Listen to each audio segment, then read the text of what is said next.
Hey guys, welcome back to Cardinals. Means welcome back to week 2 of my NFL Power Rankings. Now, if you haven't seen part 1 yet, which is where we have the bottom 16 teams, then you can go ahead and it should be popping up in the top of your screen some point in this video. You can go ahead and watch that first, just so you know the bottom 16, because this video is the top 16 teams, starting off with, of course, number 16. So, this section is they're having a pretty good season. They're not having a great season, but if you're a fan of any of these teams so far, you can be pretty proud. You can say, you know what, my team is playing pretty well. We have a pretty good chance of fighting for the playoffs at the end of this season if we play this way for the rest of the year. So, you can be pretty proud. Starting off with number 16, we have the Raiders, who bump up from 20th because Josh Jacobs, he is insane. He ran all over that Panthers defense, which again isn't very good, but still, he had a monster game. And again, their defense, though, one of the reasons they're not farther up is that they allowed 30 points to the Panthers offense. And I don't know if you watched that game, but Teddy Bridgewater is missing throws left and right. He didn't look like he did last year. It's going to take him a bit to get into things. So right now they do bumped up because they did get a pretty good win. They played pretty well, but overall, I would say that they won and they did pretty good. And then in 15 we have the Cardinals. I know they just won, and I know they just had a pretty good game against a better team in my opinion with the 49ers. And honestly, I think 15th is the place for them. Before this season, I was thinking, they're going to be a really, really good team, and I am still thinking that. Don't think that, don't think, top 15 is pretty good for me. A lot of times I'll say top 15 and people will wonder why. But, DeAndre Hopkins, we saw him. He played he played basically like Texans fans hoped that he wouldn't. If you were Texans fans, you were probably hoping that he played terribly so that y'all would feel good about the trade. But no, he played really well. Kyler Murray looked good with 93 rushing yards. And honestly, they really impressed me a bit with all the people moving around them, and the fact that they didn't blow me out of the water. They did pretty much what I thought they would. They didn't get to move all. And then at 14th, we have the Cowboys, who kind of played exactly like I thought they would. I didn't think they would win that game. The Rams have a really, really good defense, and the Cowboys have a pretty okay offense. In my opinion, we saw them. Their defense did not do anything in this game. We saw the Rams just took over that game. Really, it was a 20-17 game, but in all honesty, it really was like a blowout by the Rams. But in saying that, the Cowboys did play pretty good. They were a pretty good team. It's just the fact that the Rams were better, and the Rams are somewhere in the top 13.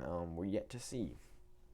So moving on, we have the Titans, who dropped down a couple because they really played pretty sloppily. I know they won, but they played pretty sloppily against the Broncos, who are trying to get things figured out. And then A.J. Brown is out for the next couple of weeks, which is no good at all. So now they're going to rely on Corey Davis and Jonnu Smith.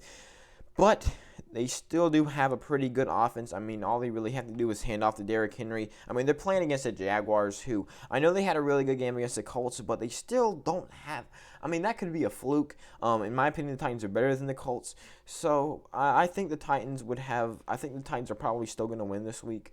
But I do think that they dropped down a bit. They played worse than I thought they would, and then A.J. Brown got injured, and that's really all that I have to say. Now, moving on, 12, we have the Rams, who bump up from, I think they were at 17th. That's what they were. Like I said, that offense, they completely dominated. And I kind of thought that they had a chance, but I did not know that they would dominate the way that they did. Malcolm Brown was insane. They were just throwing it to Robert Woods all the time. Jared Goff had a great game. They kind of, for a lot of that game, looked like how they did 2 years ago when they made the Super Bowl. I'm not saying they will again. They probably won't. But I'm just saying they looked pretty good. And if you're a Rams fan, I would be pretty excited because you're looking better than he did last year when he went 9-7 and barely missed the playoffs. So all I'm saying is that this is looking pretty good for the Rams. And their defense, I mean, they did hold Ezekiel Elliott pretty well. I mean, they did do really good. Aaron Donald, of course. I mean, that defense is really, really good. So, I mean, I'm pretty excited to see what they can do next week against the Eagles, who, in my opinion, have one of the worst offensive lines in football. And I think the Rams defense can really just, I mean, this might be a complete blowout this week because the Rams are a very, very good team. Now in 11th, we have the Buccaneers. I mean, of course, this is right now. Again, I haven't said it yet this video, but this is right now. This isn't predictions, but right now, the Buccaneers played like the 11th best team. They did manage to score 23 points against that really good Saints defense, but they allowed 34 points. And really, Tom Brady was missing throws. I mean, he only targeted Mike Evans like 4 times, and he caught only one of them for 2 yards and a touchdown. I mean, Rob Gronkowski, he didn't really throw to him at all. Rob Gronkowski was doing a lot of blocking. I mean, this offense really, really, really underwhelmed me.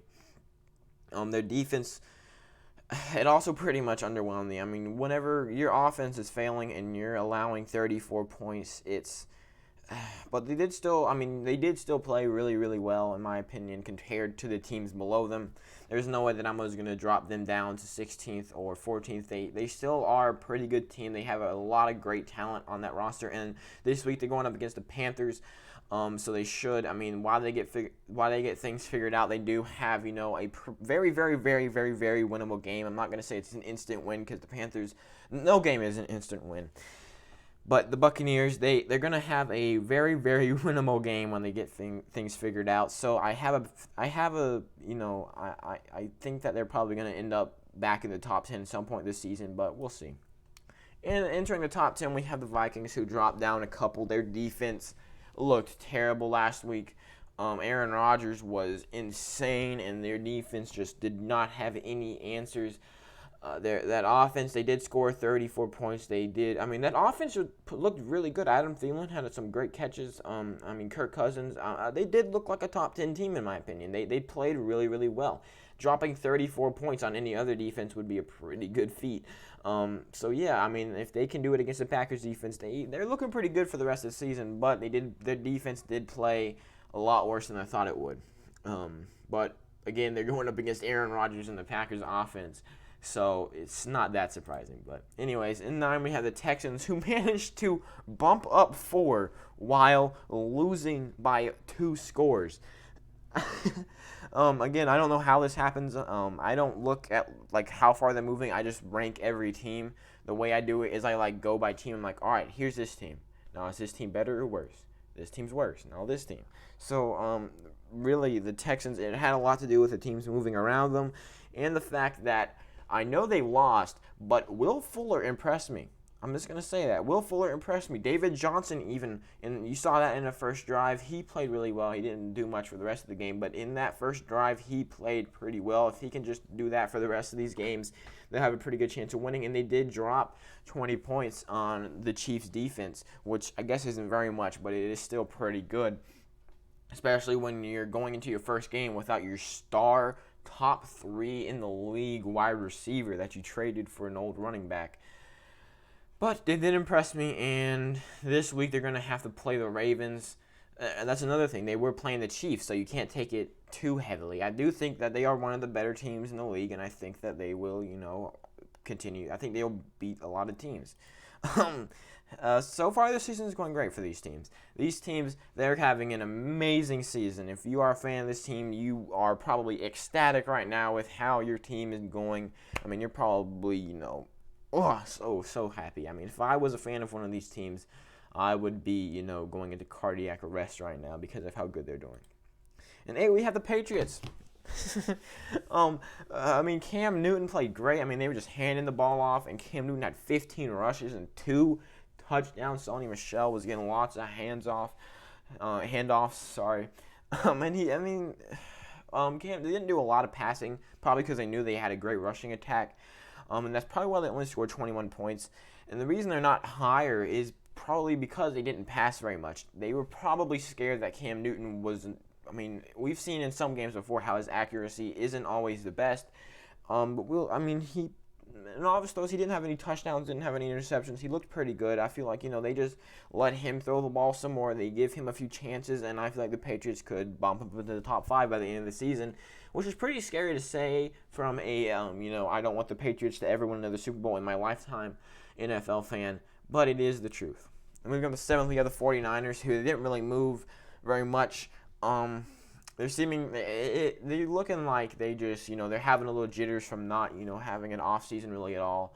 And also, here's a scary thing. If they continue playing like this, you could say that they are going into a Super Bowl hangover, which is never a good thing. But we've seen it happen many, many times with the Panthers, Rams, Falcons. They all kind of came out into a Super Bowl hangover. Maybe that happens with the 49ers. But as of right now, they looked, in my opinion, they looked pretty good. We're going to have to see more from them. But right now, I'm just going to put them at 7th. So a lot of times I can't think of what to say for some teams, so I'm sorry. Move to 6th, we have the Saints, who dropped down mainly because Michael Thomas got injured. I know he didn't do much last week, and they still did really well. And I know, they still have Emmanuel Sanders and, Jared Cook. And also we saw last week that Alvin Kamara is a pretty good receiving threat. So they do still have a three-headed monster there at the receiving position.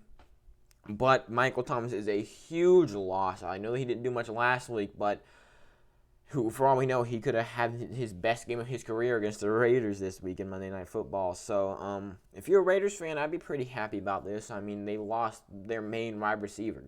But really, they are still a top 6 team. They're still very, very good.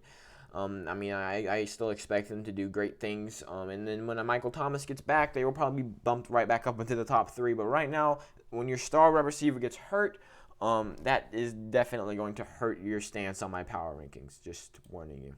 And then in 5th, we have the Seahawks, who they managed to drop down, but that's because a lot of teams are moving from below them and above them. The Seahawks, they really they played kind of like I thought they would. That defense, like I said, I thought they would have one of the best secondaries in the league, and then they allowed 450 plus yards. So I'll have to see if they're allowing 450 plus yards in every game, which of course they won't, but that is not a good sign. When you're going into games and you have Jamal Adams, Quentin Dunbar, Shaquille Griffin all on that secondary, you expect to not allow 500 yards, but they did.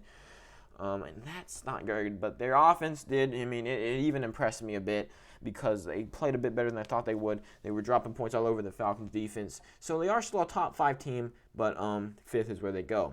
Now in 4th, we have the Packers, who move up from 9th. I was kind of saying, they don't have very many receiving threats. And then Devontae Adams drops 42 fantasy points. He is being targeted like crazy. Aaron Rodgers has a monster game. He's making pass after pass after pass. That offense scores 42 points on the Vikings, and they looked great.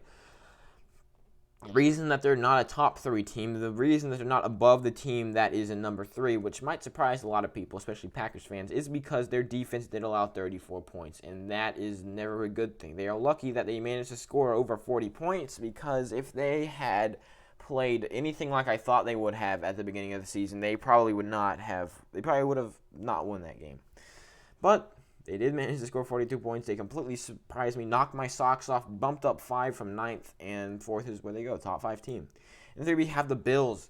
Again, a lot of Packers fans are probably thinking, we're better than the Bills, but I have to tell you, the Bills' defense, of course, looked great. They were just destroying the Jets last week, and that offense, we had, what's it called,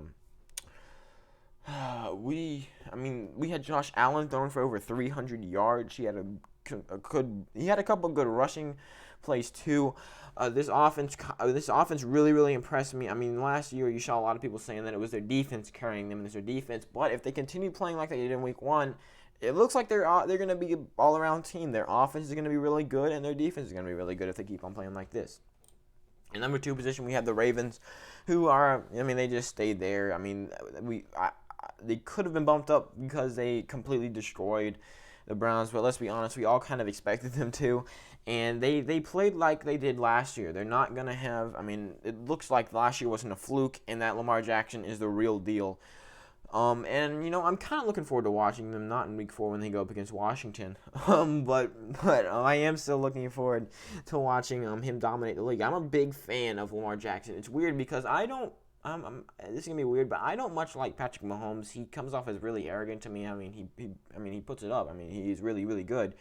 But Lamar Jackson, for some reason, I'm a pretty big fan of Lamar Jackson. So you go, man. And then the number 1 team are the Chiefs. They played really well on Thursday night. They looked like the best team in the league out there. I mean, we saw even Travis Kelce got a lot of good catches. Clyde Edwards-Helaire, spectacular. That man was a beast out there. I'm looking forward to see what he does. I mean, that was his first ever NFL game, and I know he might have had a couple touchdowns, but I'm not sure. I think he may have only had one. I don't know. He was getting touchdowns, and I mean, we'll see. He's a rookie right now. As he develops, he's going to get even better, and then I'm just going to be really excited to see what he can do. And that's that. Those are my NFL 2020 Week 2 power rankings, at least for the top 16. If you have not yet seen part 1, go watch that, please. You haven't even seen half the teams yet if you haven't watched that. Again, if you just, if you go on your phone, just tap the screen, there'll be a little eye icon, like literally it's just like the letter I on the top. You tap on that, and it should have the video right there. So, again, thank you guys all so much for watching. I hope you do subscribe. We do these every week along with predictions, and we do weekly recaps, and we react to every Monday night game and Thursday night game the day after. And also, I'm a Washington fan, so I'm going to start reacting to every Washington game, like just sitting down doing a full video on that, like just not being like an NFL fan, analyst, YouTuber, or whatever, but just being a Washington fan talking about how I feel about that game. And then I'll do another video like preparing you for the Washington game of this week, just because it'd be fun to do, seeing as I'm a Washington fan and this is my channel. But yeah, go ahead, like the video if you liked it, subscribe if you want to see more of this every single week, and yeah, I'll hopefully see you guys in the next one, or I'll see you guys in the last one, because I know you're gonna go watch part 1 if you haven't yet. All right.